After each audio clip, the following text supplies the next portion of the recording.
दोस्तों वंदे मातरम।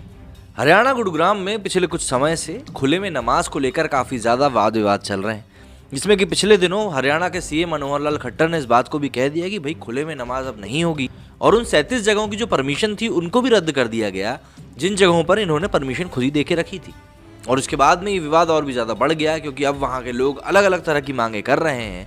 अब इनको लेकर जो भी कुछ बातें इन्होंने कही हैं, मतलब वहाँ के सीएम ने कही हैं, उन सभी बातों की तरफ एक बार ज़रा नज़र डाल लेते हैं कि क्या कुछ लेटेस्ट अपडेट आ रही है। हरियाणा के गुरुग्राम में खुले में नमाज का मामला राज्य विधानसभा के शीतकालीन सत्र में भी उठा।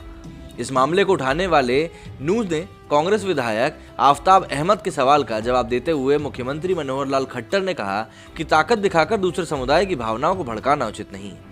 रिपोर्ट के मुताबिक मंगलवार 21 दिसंबर को शून्यकाल के दौरान कांग्रेस विधायक अहमद ने गुरुग्राम में मुस्लिमों द्वारा खुले में नमाज करने पर हिंदू संगठनों के विरोध का मुद्दा उठाया। उन्होंने कहा कि कुछ तत्व लगातार जुमे मतलब कि शुक्रवार की नमाज को बाधित कर रहे हैं। संविधान ने सभी को अपने धर्म के पालन करने की इजाजत दी है, किसी को भी नमाज में बाधा डालने का अधिकार नहीं है। गुरुग्राम में हजारों करोड़ रुपए का निवेश किया गया है, शहर विकास का प्रतीक है। अगर कोई अपनी मर्जी से प्रार्थना भी नहीं कर पाएगा तो फिर आखिर क्या संदेश जाएगा। इसके जवाब में सीएम ने कहा कि सभी धर्मों के लोग मंदिर, मस्जिद, गुरुद्वारा और चर्च जैसी धार्मिक जगहों पर ही प्रार्थना करते हैं।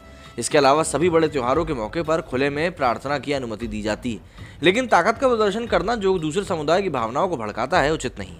मुख्यमंत्री के मुताबिक किसी को भी खुले में इस तरह के आयोजन नहीं करने चाहिए।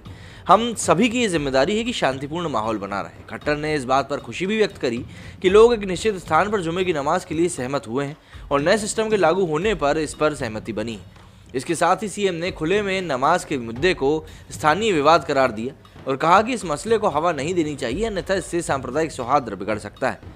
इससे पहले 10 दिसंबर 2021 को सीएम ने सख्त हिदायत देते हुए कहा था कि खुले में नमाज की प्रथा को कतई बर्दाश्त नहीं किया जाएगा।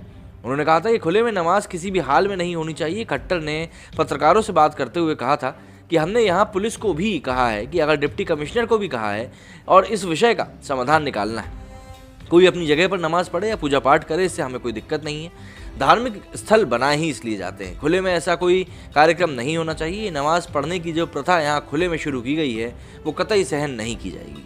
सबके साथ बैठकर इसका समाधान निकाला जाएगा। साथ ही सीएम ने खुले में नमाज के लिए 37 स्थानों को जो निश्चित किया था उनकी परमिशन को भी रद्द कर दिया था, जैसा कि मैंने आपको बताया। और ये बात इन्होंने काफ़ी ठोस रूप से कही थी कि इस तरह की कोई भी घटना आगे भविष्य में नहीं होनी चाहिए। अब आप लोगों का सीएम के इस फैसले के ऊपर क्या कहना है मुझे कमेंट करके जरूर बताइएगा। मेरे इस वीडियो में फिलहाल इतना ही। जय हिंद, जय भारत।